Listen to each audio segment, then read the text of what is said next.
Paris. Mes frères et sœurs, j'ai passé mon temps dans la musique. Je suis un ancien rappeur. Je faisais de la musique. On faisait des braquages. Je suis l'un des plus grands voleurs en Espagne. Jusqu'à que les policiers m'ont appelé 10 000 problèmes. Car chaque 3 jours, je devais passer en prison. C'est pas rigolo. J'avais des tatouages partout dans mon corps.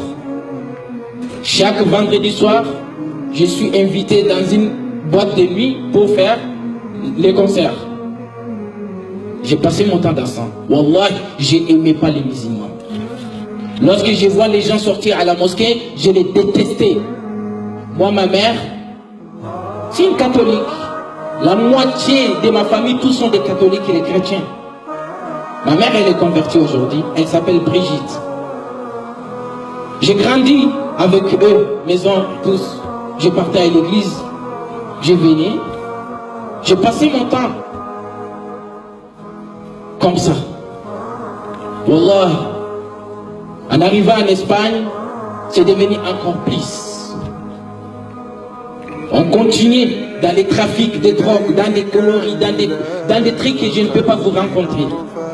Mais Wallah, les jours où Allah subhanahu wa ta'ala, il veut m'appeler, Wallah, je ne connaissais même pas réciter ni Al-Fatiha. Et je ne vous parle pas de 1997, je vous parle de 2010 que je suis rentré à l'islam. Une nuit, lendemain, on devait aller faire le braquage dans une banque.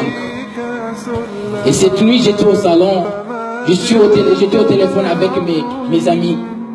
Ils ont préparé les armes pour qu'on doit aller faire le braquage. D'un coup, j'ai eu la sommeil. J'ai dit à mes amis, donc on s'appelle demain matin, on va voir comment on doit faire. Wallah, j'ai couché au salon. Lorsque je me suis couché, même pas 3 minutes, je vois dans mon salon, il remplit des fumées. Les fumées rentraient beaucoup. Et je voulais debout pour aller courir, je vois que je ne peux plus courir. Je ne peux plus bouger. J'ai envie de crier pour secours, j'arrive plus à crier. Et je voyais que le fumée, pour moi, c'était le feu qui rentre à la maison. J'arrive pas à comprendre. Et d'un coup, je vois un homme rentrant dans la porte et tout était habillé noir. Tout noir. Et je voyais ni corps, ni yeux, ni rien. Il avait un bâton noir aussi. Il est venu jusqu'à qu'il ait déboussé en moi. Je lui ai dit, qui est toi? Il a dit, c'est moi, Malakul Maut. C'est moi l'ange de la mort. Il dit, mais l'ange de la mort, tu es venu faire quoi ici? Il a dit, Allah m'a envoyé de venir prendre ton âme. Allahu Akbar. Wallahi, lorsqu'il a dit que Allah m'a envoyé pour venir prendre ton âme, je vous jure, depuis ma naissance jusqu'à ma mort, je n'ai jamais regretté comme ce jour-là. Aujourd'hui, même si j'ai perdu toute ma famille entière, je ne peux pas regretter comme si j'ai regretté ce jour-là. J'ai dit, s'il te plaît, demande à Allah, il me donne juste 2 heures du temps, j'adore Allah et je répétis et puis tu prends mon âme. Il a dit, combien des heures que tu as perdu sur la terre que tu n'adorais pas Allah? Combien des heures?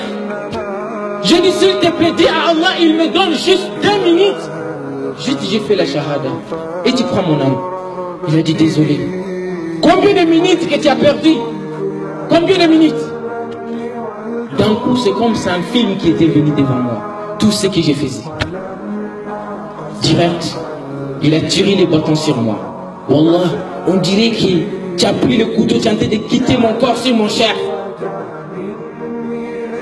J'ai tremblé fortement, mais ça n'est même pas duré ni 1 minute. Je me suis élevé fortement. Et lorsque je me suis élevé directement, j'ai couru aux toilettes pour aller prendre l'ablution. Sans que quelqu'un me dise d'aller prendre l'ablution. Alors qu'à mon temps, tu ne peux pas me dire va aller faire la prière. Les gens, ils ne perdent pas de moi parce que j'avais la force. Non, parce que j'étais danger. Je peux t'amener les gens pour qu'ils te tuent. Après tout cela, je suis parti aux toilettes pour prendre l'ablution. Je me suis réfléchi. J'ai dit, mais je suis mort. Mais pourquoi je vais prendre l'ablution? Donc, je retourne au salon. Comme ça, je vais regarder là où j'ai couché. Si j'ai trouvé mon corps, c'est-à-dire c'est vrai que je suis mort. Là, c'est mon âme qui est en train de parler. Je retourne au salon. Je regarde, je vois personne. D'un coup, je dis, attends, je vais aller réveiller les voisins pour demander est-ce que je suis vivant ou je suis mort. En sortant, comme si Allah subhanahu wa ta'ala, il a apaisé mon cœur. Il a dit, tu es vivant, va aller prendre ton ablution.